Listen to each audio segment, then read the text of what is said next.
Assalamualaikum warahmatullahi wabarakatuh. Bismillah, alhamdulillah, la hawla wa la quwata illa billah. Allahumma salli ala sayyidina Muhammad wa ala alihi wa sahbihi kama la nihayata li kamalika wa adada kamri. Pesantri, wali santri, pemirsa, juga subscriber yang senantiasa saya harapkan mendapatkan karunia terbaik, usia yang panjang, penuh berkah, rezeki yang luas dan manfaat, keluarga yang tentram, sejahtera, sakinah, anak-anak yang soleh dan solihah, keluarga yang thayyibah, amin Allahumma amin. Hari ini beberapa hal yang ingin saya sampaikan. Yang pertama, saya sampaikan selamat Idul Adha. Moga-moga Idul Adha 1443 Hijriah kali ini menjadi bisa dijadikan momentum untuk melakukan aktivitas amal yang lebih baik. Seperti dikatakan hari ini kalau sama dengan kemarin adalah rugi. Mereka yang beruntung adalah mereka yang memastikan bahwa hari ini lebih baik ketimbang kemarin. Pada tahun ini Idul Adha seperti Idul Adha yang lalu, kita maksimalkan semaksimal mungkin untuk memberikan tarbiyah, untuk memberikan pendidikan kepada para santri.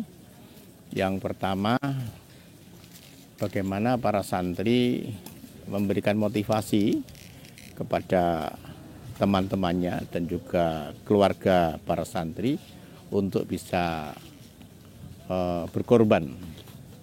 Yang kedua, bagaimana para santri bisa melatih diri.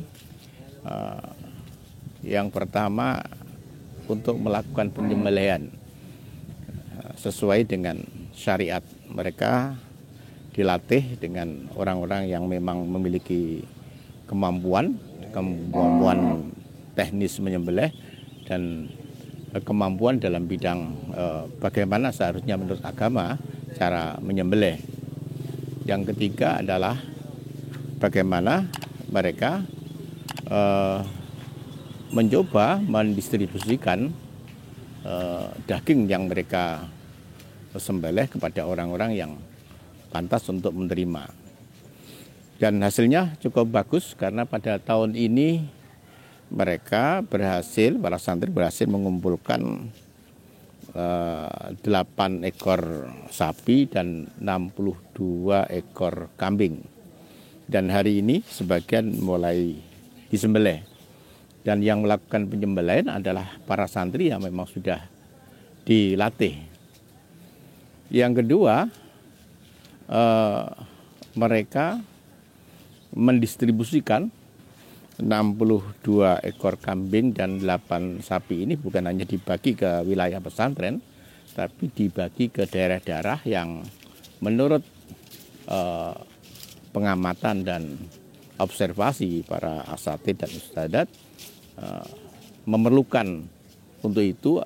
Yang diharapkan setelah mendapatkan daging kurban, mereka terketuk hatinya untuk lebih semangat dalam berislam.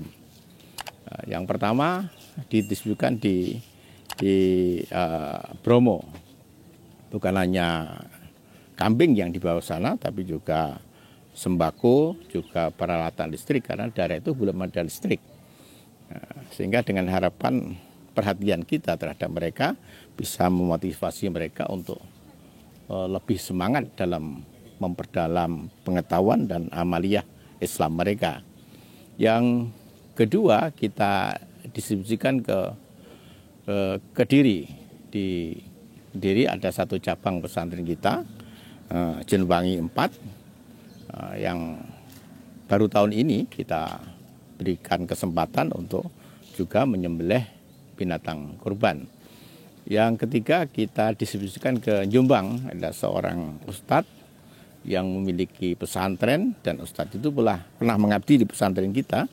Kita kirim di sana, dengan itu kita harapkan bisa memberikan daging itu kepada masyarakat sekitarnya, sehingga masyarakat sekitar punya apresiasi terhadap pesantren yang bersangkutan. Yang keempat, kita distribusikan ke Nganjuk.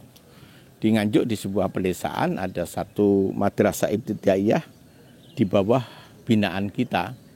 Yang madrasah itu sekedar untuk bertahan saja sulit karena siswanya sangat terbatas. Kita harapkan dengan memberikan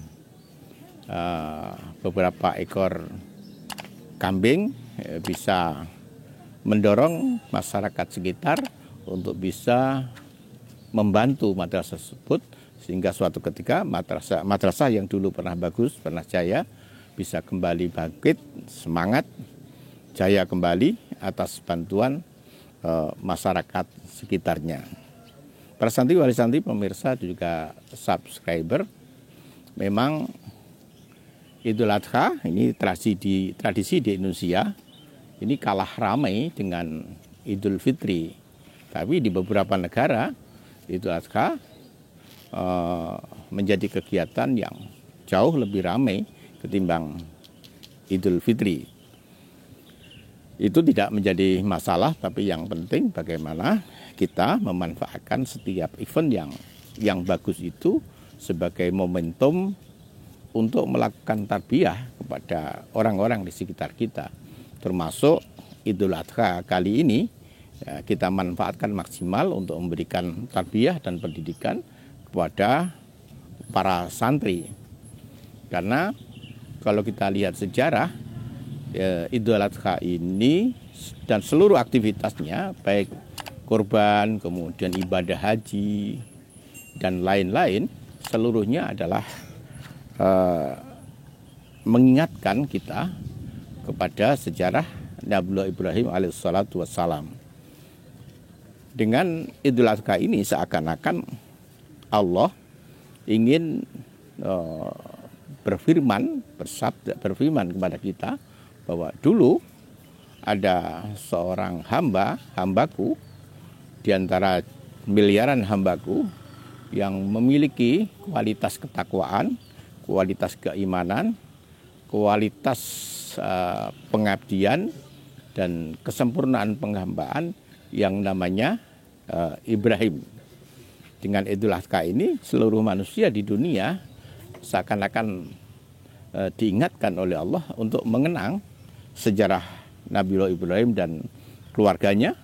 Yang kedua, diperintahkan oleh Allah untuk meneladani apa yang beliau lakukan. Nah, kalau ini bisa kita baca, kita hayati, dan kemudian kita amalkan, nah, Idul Adha akan menjadi sebuah momentum bagi kita bagaimana kita menjadi seorang hamba yang baik, seorang hamba yang memiliki kualitas pengabdian yang sempurna seperti yang pernah dilakukan oleh Nabiullah Ibrahim alaihissalatu wassalam. Para santri, wali santri, pemirsa juga subscriber. Dan kalau kita ambil angle-nya, saat ini banyak orang tua yang dalam tanda petik kesulitan menghadapi putra-putrinya karena perkembangan teknologi digital. Banyak anak-anak yang kemudian tenggelam dalam permainan gadgetnya, sehingga banyak membuang waktu, mengabaikan tugas-tugas belajar, bahkan mengabaikan tugas dan pengabdiannya kepada orang tua, sehingga orang tua kehilangan cara bagaimana memberikan pendidikan kepada putra-putrinya. Sehingga kegelisahan orang tua sekarang ini merebak di mana-mana. Mereka tidak pernah tahu lagi apa yang seharusnya dilakukan agar putra-putrinya punya semangat untuk belajar, menyiapkan masa depannya, agar putra-putrinya memiliki akhlak yang baik.